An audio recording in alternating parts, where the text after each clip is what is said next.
as her running mate. He was the media favorite, though, and a strategic pick for the crucial swing state. But Harris has instead gone with Governor from Minnesota, Tim Walz. So here to break it down with us is Matthew Peterson, editor-in-chief of Blaze Media, and Daniel Horowitz, host of Conservative Review. So Daniel, let's start with you. Why did you think that Harris went with Governor Walz instead? Well, I'll tell you this much, Jill. At this year's DNC, there certainly won't be an attempt to water down their platform. This is pedal to the metal. You know, it's really simple. When it comes to Democrats, there is no option to moderate. They don't screw over their base. And where their base wants something, they get whatever that is, and then they'll work around the electoral viability later. You look in totality here, they had two choices that, let's face it, there's no moderate Democrat. I mean, Josh Shapiro said that trans women are women too. But, you know, Josh Shapiro in Pennsylvania and Mark Kelly in Arizona evince more of a moderate image. They offer them more cover, while each one respectively would have placed a very, very important state largely out of reach for Donald Trump to win. In the case of Kelly, everyone loves astronauts. In the case of Shapiro, he won the most important state by 15 points in last election. And yet they go with the heart and soul of what their base wants. And they know their base wants unfiltered communism. And they also know their base doesn't exactly like Jews too much. You know, I think one of the differences between this era of the Democrats and maybe even 7 to 8 years ago is that in the past, they would have embraced someone like Josh Shapiro, a liberal Jew who goes and criticizes Netanyahu, calls on him to step down, really, even on Israel policies for the two-state solution and all that. He just believes that they have some right to exist in some way. In the past, they would have championed a guy like that. Now, just by virtue of being Jewish, provides some complications for the viability of their party. So therefore, to them, it was worth going all out, despite the fact that Minnesota was really not a state in play. Okay, Daniel, let me ask the obvious question, and I can't believe that I am saying this, but in a normal election, these two are losers, right? I mean, this is one of the most extreme tickets we've ever seen. She's one of the least popular national politicians, never won anything nationally in her life, not even a single delegate. And then you get this guy who is a radical lunatic. So how does that work? Look, this should be the Democrats' 2008 on steroids, what 2008 was for Republicans, in the sense that the incumbent party has to own. Back then, you had the Iraq War, the economy tanking. Now you have all the melees in the Middle East, the border, the crime, the inflation, invasion, indoctrination, all this stuff. And, unlike 2008, where McCain was somewhat divorced from Bush, here it's the VP of that very administration. And then they chose a governor. And now governors usually not so connected to what's going on in Washington, but the very man who embodies the spirit of the anarcho-tyranny taking place in the country. This is the guy who allowed businesses to burn weeks on end, but then locked up business owners. One case, put one in solitary confinement for keeping her business open. So, I mean, this is the perfect sort of candidate you would want to run against. There is no excuse for losing this for Republicans. I don't care what cheating occurs. This should be way outside the margin of cheating. But I will say Republicans do have challenges. I mean, one thing our side is not going to want to say today, but Matt, I think it is important to say, the fact that they were willing to pick him over Shapiro demonstrates they are pretty confident in their ability to win this election. That in itself is very troubling. It's a troubling state of affairs to where our country is today. In any other election, they would be stuck with only Minnesota, like in 1984. But that's not the case here. And this is going to be a dogfight.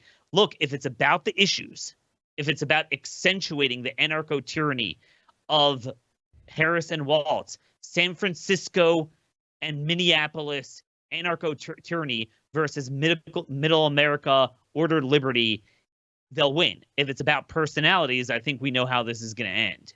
Earlier today, J.D. Vance commented on Kamala Harris's pick. Let's listen to what he had to say. This is a guy who's proposed shipping more manufacturing jobs to China, who wants to make the American people more reliant on garbage energy instead of good American energy, and has proposed defunding the police just as Kamala Harris does. I think it's interesting, actually. They make an interesting tag team because, of course, Tim Walz allowed rioters to burn down Minneapolis in the summer of 2020, and then the few who got caught, Kamala Harris helped bail them out of jail. So it is more instructive for what it says about Kamala Harris, that she doesn't care about the border, she doesn't care about crime, she doesn't care about American energy, and most importantly, she doesn't care about the Americans who have been made to suffer under those policies. Daniel, he says they make an interesting tag team. What's your take on what JD just said there? Perfect messaging right there. I mean, again, that's your anarcho-tyranny at a time where, Minneapolis was burning. He let them out of jail. She paid for the bail.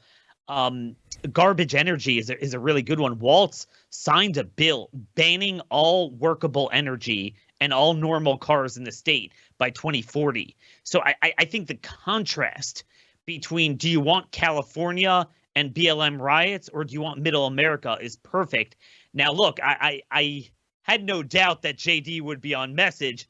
I think this election will hinge not so much on JD, but on the man at the top. And I think, Trump needs to stay on message, avoid some of the stuff that makes him look unpresidential. I mean, look, his job is to convince those few percent of independents that shifted away from 2016 to 2020, that shifted away from him, that he can be presidential. That's all he needs to do.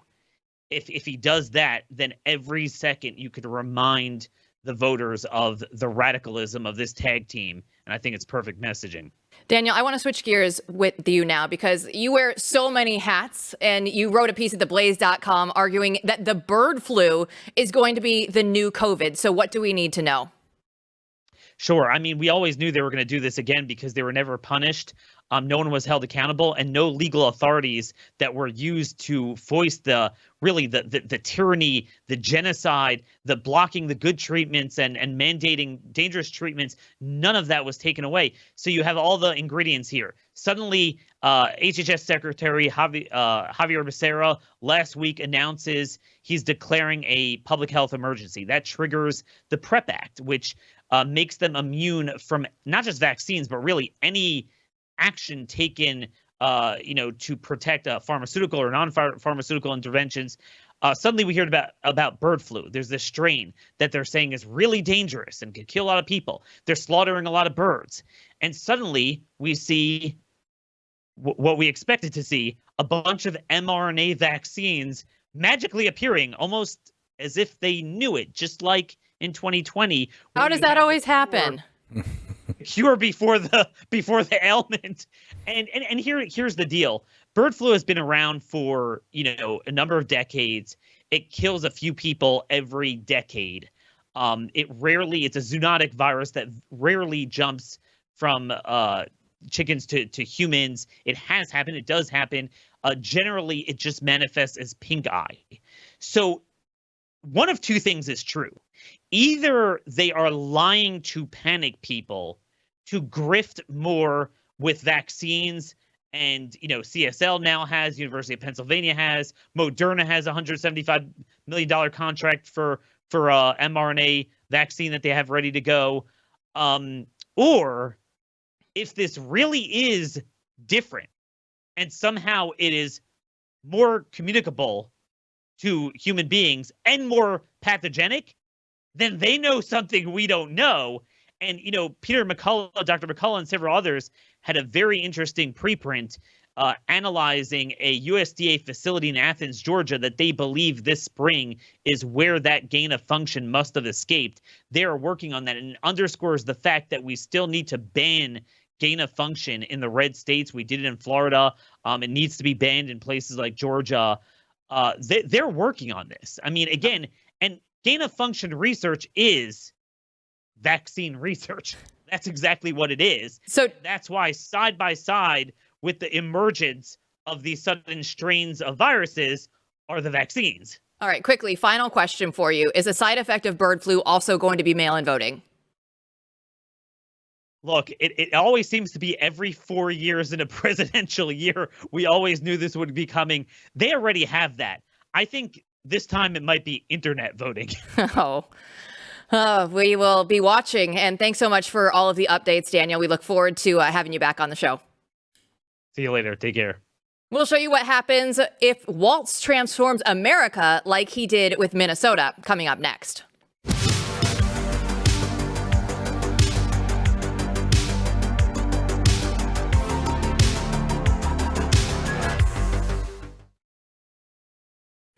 Kamala Harris's running mate, Tim Walz, became the governor of Minnesota right before the BLM riots of 2020 broke out. Blaze Media national correspondent Julio Rosas was on the ground when Minneapolis was burning under Walz's watch. Let's take a look.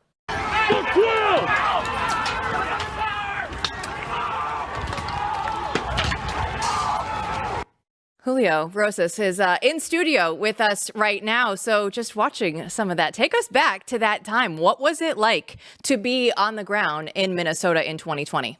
It was unlike anything I'd ever covered. I had previously covered Charlottesville all the way back in 2017. And so this was on a completely different level. So that video you just played, that was when the Minnesota Police Department was ordered to evacuate from the 3rd Precinct, because that's where Derek Chauvin was originally assigned out of. So they had besieged that station for the entire week. The riots had broken out for that entire week, and that was Thursday. And I distinctly remember when I was posting videos, even before that point, people were asking, where's the Minnesota National Guard? We keep hearing the National Guard supposedly is supposed to be out there. And in that vicinity, they weren't there. They weren't fully deployed until Friday, the next day. But by then, the rioters, the BLM rioters, scored a major victory. By forcing the mayor to give the order to evacuate. And I can tell you that being outside the precinct, the rioters many times vocally expressed their desire to set the building on fire with the officers still inside. So, I mean, if they hadn't evacuated for probably another 10 minutes, things could have been drastically worse. Matthew? Unbelievable. I mean, who was responsible for that? That decision to not to have that guard there. So the mayor, Jacob Frey, I don't know how to say his name, but the mayor has many faults in this, obviously, but the decision to deploy the National Guard or to activate it is either the governor or the president. And so the mayor, about 2 months later, he revealed that he was, on that Wednesday, he was desperately trying to get Walz to get the National Guard activated. And he said that, he was going to consider it. And this was by night 2, when they had that phone call. And then night 3 is when the precinct was set on fire. Now, I remember this. I'm sure you do too, Jill, and many of us were watching this happen every night, right? And I remember thinking, like, wow, they send someone. You have to save the police station. You're not actually going to let this thing burn. And what you're saying is the governor of the state of Minnesota, in fact, bears responsibility because he refused to get off his duff and send any help.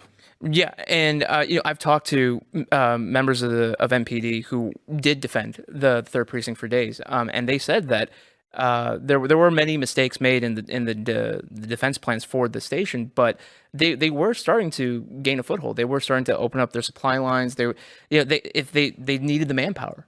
And so there was a big mistake in the thinking from the mayor, and then I think ultimately the governor, was that, well, if we give up the police station, we'll give the rioters what they want, and then things will calm down. But that's not what happened, because then that Friday, when the National Guard was out there, along with state police and along with a few other law enforcement agencies, they set up a perimeter around the 3rd Precinct. But then once rioters started to attack them again after the curfew was announced, they withdrew from the area entirely. They withdrew all the way down Lake Street until the 5th Precinct. And the rioters tried to set that on fire because why not? They set fire to one station. But because they were unsuccessful in being able to do that, they then just had their way with the rest of that area. And so it was just a very dumb mistake for both the mayor and the governor to allow that to happen. Now, it's interesting to listen to your firsthand account being there, but I don't know if you understand, because the media was telling us these were mostly peaceful protests. There wasn't that many bad things happening at the time, Julio. It was, I mean, it was just utter chaos. I mean, I still, to this day, I consider Minneapolis to be the worst riot that I've covered to date. Wow. But it's because it localized in South Minneapolis, which is where the 3rd precinct was located, but it spread out throughout the rest of the city, and then it started to hit St. Paul, and then it went out for the rest of the country. And so that's why that's why losing that police station and not getting the resources there on the ground fast enough was disastrous, because it set the tone for the rest of the country for the rest of this chaotic period. As I wrote for the Blaze, Chaz Chop in Seattle was created because the mayor ordered her officers out of the East Precinct to try to appease the rioters, to try to stop the rioting, because it's clearly only the officers' fault that this is happening. And that was also a disastrous thing. So it showed these far leftists that if they just have the conditions just right, they can achieve a pretty significant victory. And to this day, they consider May 28th to be a great success for their tactics and for their movement. So if we go from 2020 now to present day, and Tim Walz is now named as the vice presidential pick for Kamala Harris, what do you think people will remember about Walz as we get closer to November? I can tell you for this aspect of his governorship, because obviously there's many other disastrous aspects, but it's not going to be remembered favorably. I mean, people understand that this was a huge failure for the state and local level. When you pay taxes, this is why we pay taxes, right? It is to have what we know to be peace and security, and that just evaporated. Not just Minneapolis, but it started there. Right. And like I said, it set the tone for the rest of this chaotic period. And we're still kind of dealing with the low intensity effects of that to this day. And things are kind of ramping back up. Right. And it all comes back to how Democratic and liberal politicians tried to appease the mob during this, because they didn't want to be labeled racist. They didn't want to have the bad headlines of, oh, we're cracking down on mostly peaceful protests. But I mean, there was clear lines of like what's an actual peaceful protest and what's a riot. And on May 28th, the rioters attacked first. Matthew, when we look at this, they're going out there and they're trying to say that Walz is Midwest nice today. And it's great. You can go out and you can say that. But the fact is, he's trying to go out there and transit kids. He's putting tampons in men's bathrooms. He's doing all of these very radical things. But yet, even after the BLM riots, even after all this, they're trying to just paint him as a nice, normal guy. No, he's not. He's one of these Midwest hyper-liberal lunatics, and, cackles the vacuous Veep. She's ascended, and this is the perfect person to have under her. They're doubling down on this radicalism and this lunacy. And you have to think about this. I mean, he is personally responsible, as Julio is telling us tonight, personally responsible for not sending the National Guard in to prevent the burning of a police station that led to riots throughout the entire country. And meanwhile, she was sitting there asking us all to donate money to bail these people out of jail. And that's who's running for president in the year of our Lord 2024. Yeah, and Julio is going to stick around because the Biden-Harris administration is actually doubling down and making it easier for illegals to make appointments to enter the United States. We'll have that when we get back.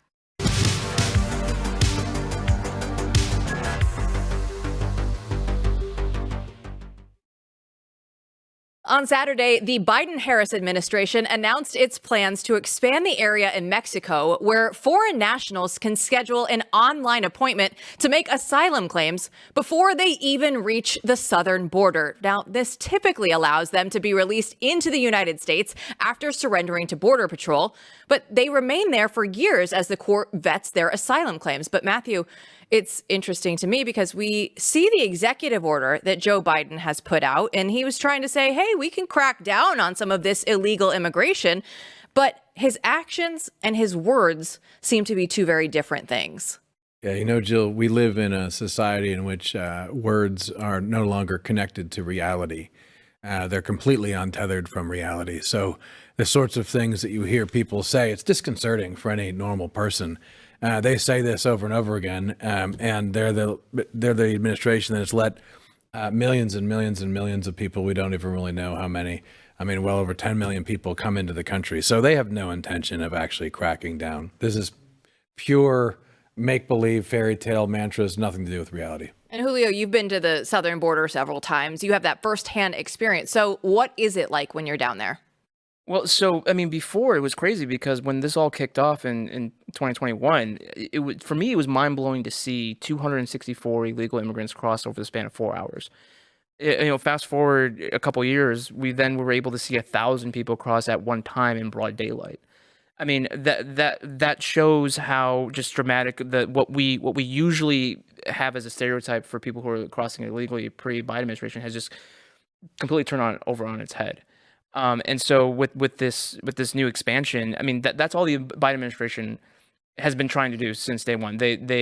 They say, well, it's not really illegal because, well, we're going to take the powers that we have and do what the federal government does and stretches it to its absolute limit to the point where it's probably illegal, and say, well, see, it's not a problem because, well, at least they're coming in legally. But as we've seen, even people who turn themselves in, we're not even talking about terrorists trying to smuggle and avoid border patrol. We're talking about people who have handed themselves in, been vetted, and it comes and turns out that, oh yeah, actually these are actual legitimate terrorists that should not be in the country, and we should probably find out where they are. Yeah, we can talk about the terrorists coming into the country because there have been at least 99 illegal immigrants that identities have matched those of the terrorism watch list. So it's staggering to see that, okay, we found 99 of them. How many more have gone through the system that we don't know about? And it's just one of these things that this actually affects the American people and the safety of the American people. So if there's nothing else that they care about, the safety of the American people should be first and foremost. But they don't, and because when I've seen the Biden and Harris trying to attack the Republicans by saying, oh, they voted against adding more Border Patrol agents, but they never explain what they want the Border Patrol agents to do, and it's not to catch and deport, it's to catch and release, it's to process. That has been their only goal, is to not actually stop the flow of illegal immigration, but it's just to how can we process them as quickly as possible. And when you do that, then there's security lapses because, I mean, when they say that they're checking people, what are they checking up against? I mean, because these people are coming from countries that we don't have friendly relationships with. They're coming from countries that don't have law enforcement like we do. Our law enforcement is not great as it once was. And so these are people that are able to easily just lie about who they are, lie about. I mean, I've seen their national ID cards be discarded on the Mexican side of the border before they cross, so it's harder for our people to actually verify where they're coming from, where they say they're coming from. Yeah, Matthew, is there any good explanation to actually catch and release people that are on the terrorism watch list? What could they be going through and saying, oh, this is our reasoning, this is our rationale for doing such a thing? Yeah, I mean, the explanation is how do we bring people into this country that shouldn't be here and use and misuse the law and violate the very basis for the rule of law? How do we get away with that? So the immigration debate has been about this for a long time, right? For over a decade, we've been talking about, talking out of both sides of our mouth about policies that really, compassion this, compassion that, are really about how do we bring as many illegal people here as possible? How do we thwart the law and bring as many people in as possible?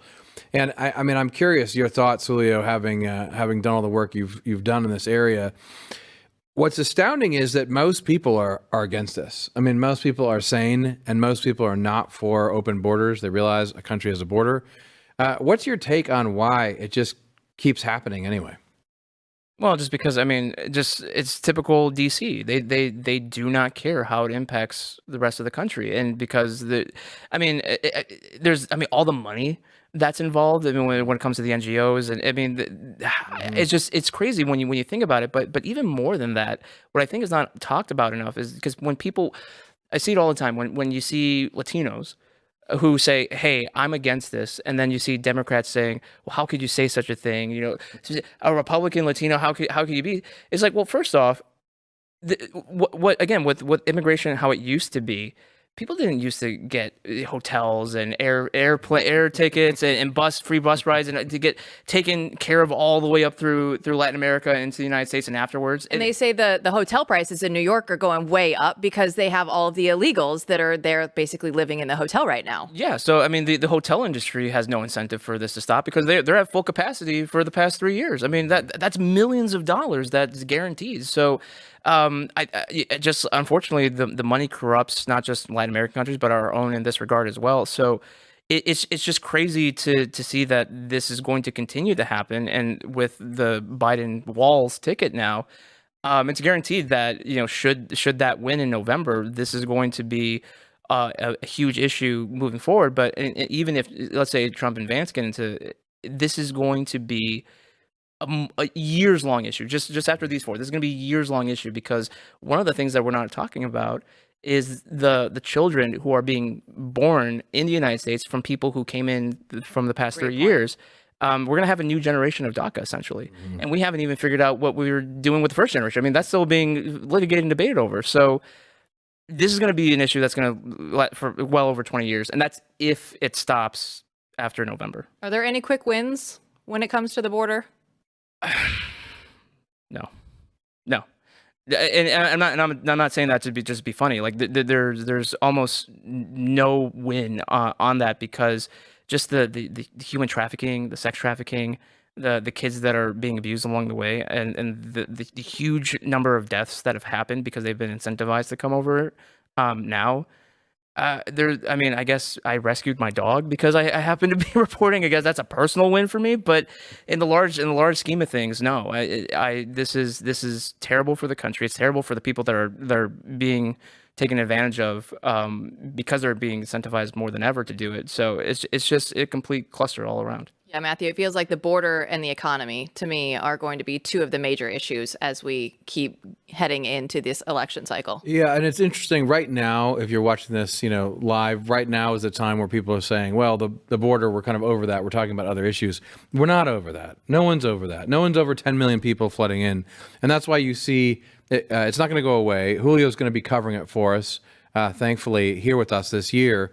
And you're going to see people increasingly call for mass deportation in response. And that's already become, I think, a normal thing among many people in the Republican base. And that's what really, this really just makes me angry because MSNBC, they had their reporter at the RNC last month do this whole kind of like, I can't believe that they had these signs saying mass deportations now. And it's like, dude, have you not been paying attention to what's been happening for the past 3 years? I mean, just the amount of crimes, the horrific crimes that have happened. We have a Venezuelan gang, Tren de Aragua, that has gained a foothold because of the Biden administration. So it's really infuriating to see it all happen. Julio Rosas, thanks so much for all the work you do and stay safe out there. Thank you. All right, when we come back, the Supreme Court rejects an effort to lift Trump's gag order and delay his sentencing hearing. We'll break it all down next.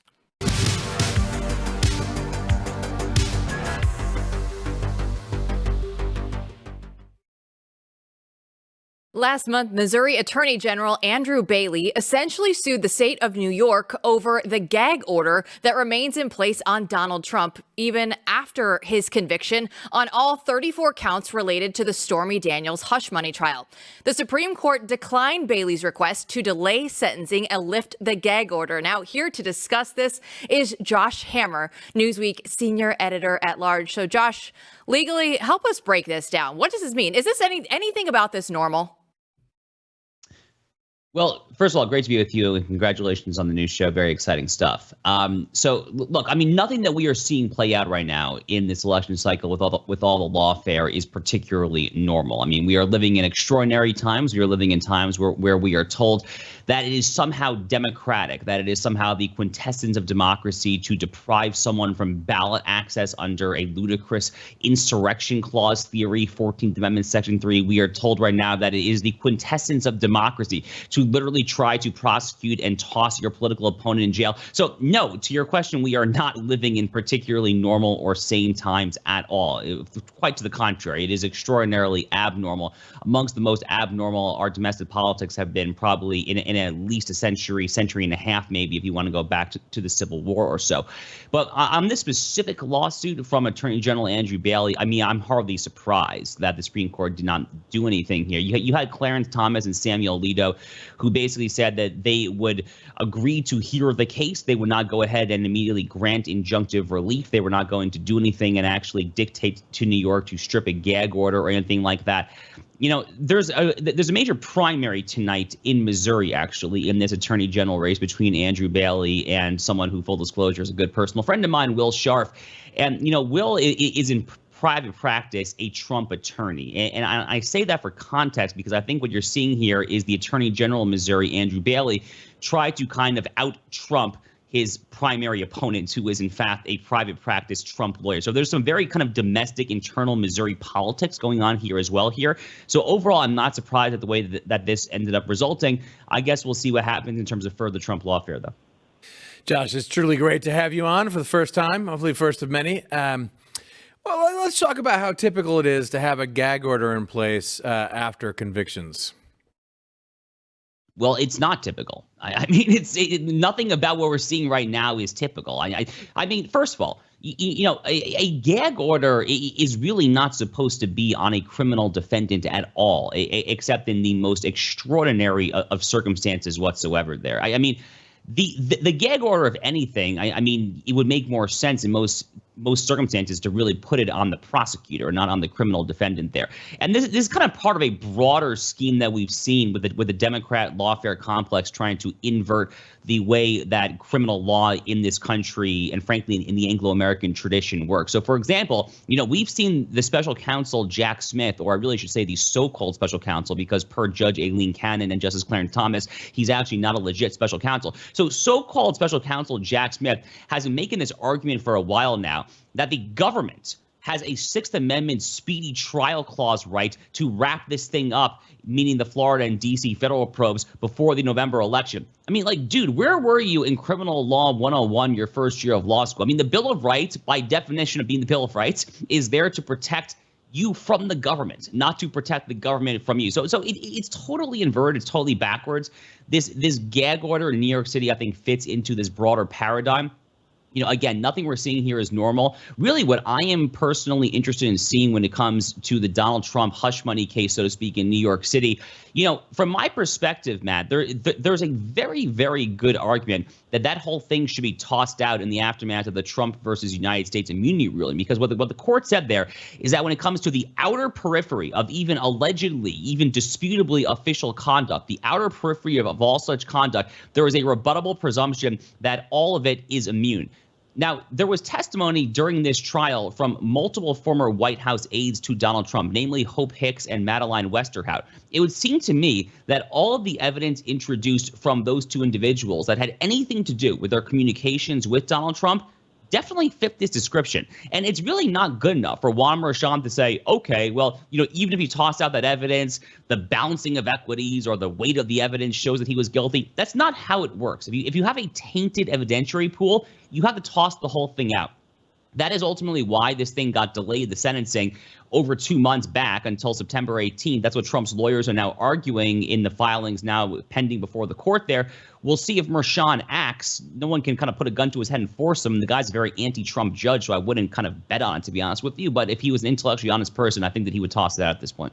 Josh, there's been a video that's going around from this past February. Representative Jamie Raskin detailed how Congress could prevent Donald Trump from taking office. And he correctly predicted that the Supreme Court would rule that Trump could not be disqualified from Colorado's presidential ballot primary, but in Section 3 under the 14th Amendment. Let's go ahead and take a look at Raskin here. 2025 to tell the rampaging Trump mobs that he's disqualified. And then we need bodyguards for everybody in Civil War conditions, all because the 9 justices, not all of them, but these justices who have not many cases to look at every year, not that much work to do, a huge staff, great protection, simply do not want to do their job and interpret what the great 14th Amendment means. So, Josh, the Supreme Court noted that Congress is responsible for enforcing Section 3. So what is he actually suggesting could happen right here? Yeah, this Section 3, 14th Amendment argument is one of the most insane legal gaslighting operations, for lack of a better term, that I have ever come across in my entire lifetime. So this is an argument that, buried deep in this, 1868 constitutional amendment, the 14th Amendment, which was clearly drafted and ratified in the context of the Civil War. They were clearly talking about former Confederates there. This idea that if you were involved in insurrection against the Union, that you could not hold office. I mean, the number of assumptions that you have to make in order to take that and to then transfer it to the Donald Trump January 6th context. There are literally at least 4 or 5, different logical leaps of faith that you somehow have to make. Notwithstanding the fact that the only time that this provision was actually authoritatively interpreted in an 1869 opinion written by Salmon Chase, if memory serves, back then, that opinion actually made fairly clear that it was not self-executing, that Congress had to actually act on it. Anyway, long story short, this thing was always ludicrous on its face. That didn't stop all the usual suspects from, clamoring and talking on the cable news channels about how it was like an ironclad theory. So you've had J. Michael Ludig, who was once considered a very conservative Fourth Circuit judge, some very good conservative lawyers, people like Ted Cruz, John Eastman, Noel Francisco. They all clerked for Judge Ludig back in the day. He was considered a Supreme Court shortlister in the Bush administration. He's had a horrible case of Trump derangement syndrome, has gone totally off the rails here. He got on cable news when the Supreme Court agreed to hear this case, and he said that this was an open and shut case, that there was no chance that the United States Supreme Court was going to deny that Donald Trump was an insurrectionist who therefore could not run for office. Well, dude, not even Ketanji Brown Jackson or Sonia Sotomayor bought that argument. That argument lost 9-0 in March. And, I'm not sure if there was anything more quintessentially anti-democratic based on the definition of democracy that I learned when I was in grade school than literally trying to deny your opponent a place on the freaking ballot there. So, this is what Jamie Raskin is talking about here in this particular clip. But again, this is just a Linskyite logic 101. The ends always justify the means are irrelevant. Jamie Raskin is a hack. These people, frankly, are all hacks. A communist, too. So let's go to something positive.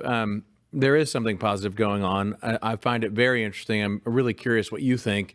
Elon Musk, right, is leading the charge with this lawsuit, antitrust, against these NGOs who the claim is are illegally boycotting, right, getting together, and really what they're doing for people in the audience is demonetizing conservative media companies or any company they don't like. Can you tell us about that case and where you think this is going and if this is going to go somewhere good?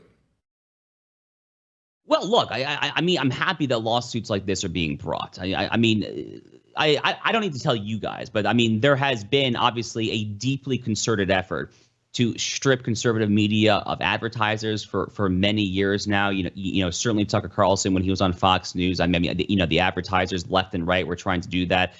And it's about time that we find out, whether or not there is actual kind of collusion or cartelization, frankly, going on, trying to deny these consumers, these media consumers, their right to actually see the content that they want. I think kind of zooming out and looking more generally at what is happening in antitrust law, because we obviously had this massive monumental Google case in Washington, D.C. earlier this week. You're starting to see a revival of an interest in antitrust law from many people on the right.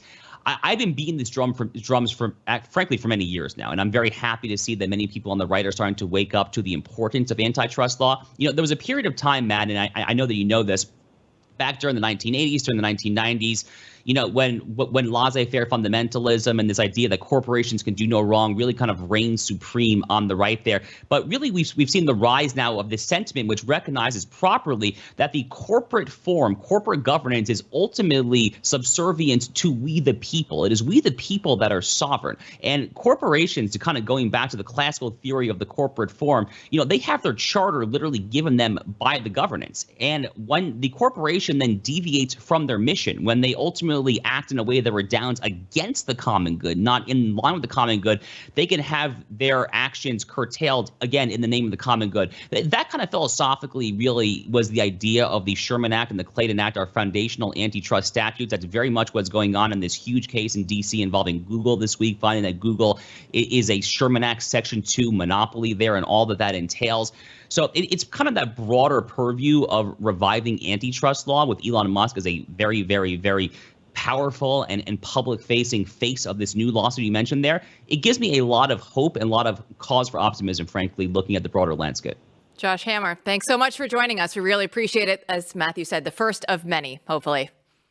Thank you so much. When we come back, Deadpool and Wolverine take the box office by storm, and we'll explain why it could be a big win for toxic fans. Next.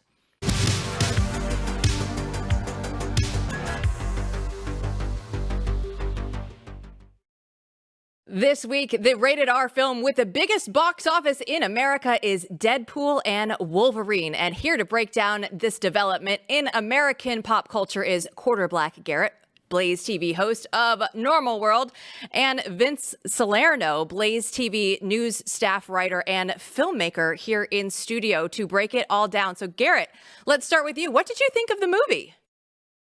I actually really liked it. I enjoyed it. It wasn't the best movie in the world. It didn't have a fantastic story, but it was a fun time in the movies. It was great to see a film that people were excited to see in the theater with other people clapping, cheering. It was a great time. Okay, Garrett, he likes it. Vince, what do you think? Did you like it? Yeah, no, I really enjoyed it. I would actually have to agree 100% with Garrett. It's not like the greatest movie of all time. It certainly is not going to set the culture on fire. But, if you've been a fan of the Deadpool character and especially the Wolverine character, having Hugh Jackman come back in the role, it's a fun time. Now, what I'm hearing here, I feel like this is a little bit with the Top Gun Maverick, where that wasn't woke at all. And people were saying, oh my gosh, this is so great. And that news kept getting out. Garrett, is this movie woke? Will I be mad if I go and see this movie? No, it really, it plays a good, like a fine line on that medium, right? So it's not pandering to either side. It makes jokes at both expenses. It's pretty good. There's a moment in it where the villain rolls out on a wheelchair and then stands up and Deadpool says, "Oh, ableist, that's not going to work for the woke crowd." So they're aware of it, but they don't dabble in it really at all. Garrett, I'm curious. I mean, I sort of tapped out of Marvel with my kids at some point, right? When I think a lot of people did. And it sort of reached the grand crescendo, and then I sort of said, peace out. And my kids did too. There were some efforts to get back to it. But is this a sign that Marvel is coming back or taking a turn? Should we make a big deal about this? Or are they planting a flag? Or is it just hopeful? How do you see it? For me, Deadpool is kind of its own pocket universe. It's really, it's off to the side. It's kind of ending the Fox universe in a way. It's kind of a love letter to all those movies, good and bad. So it's its own thing, really. And if you followed MCU after Endgame, the big Avengers movie, it was not good. The TV shows were very bad, poorly written. A friend of mine, Nerdrotic Gary, he started the name MCU because it heavily pandered to feminists and the woke and all that kind of stuff. They seem to be moving away from that.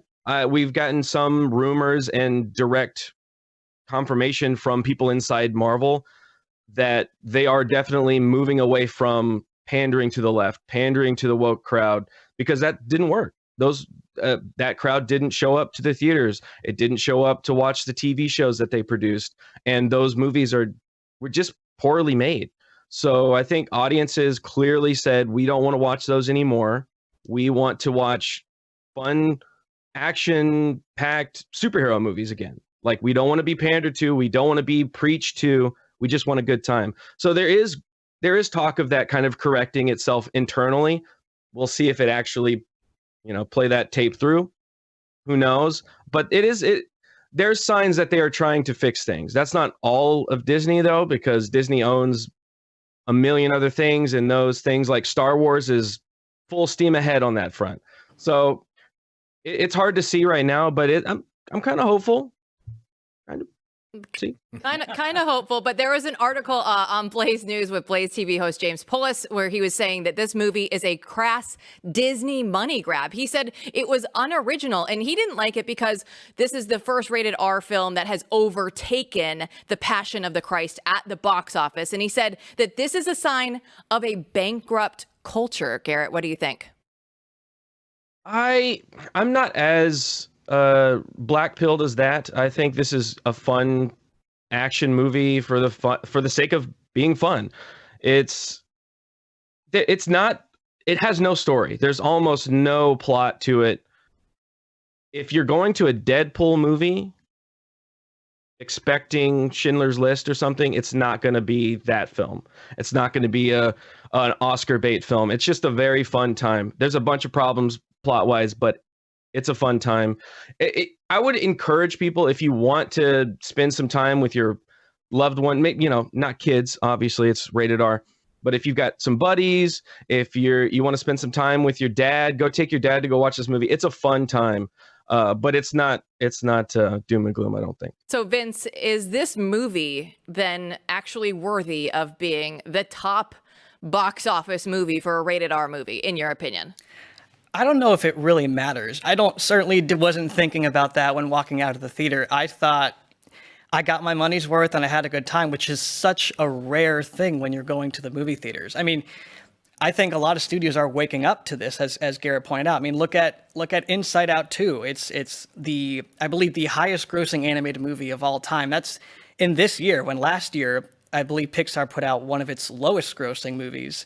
And if Marvel is waking up to that, I think that's a good sign.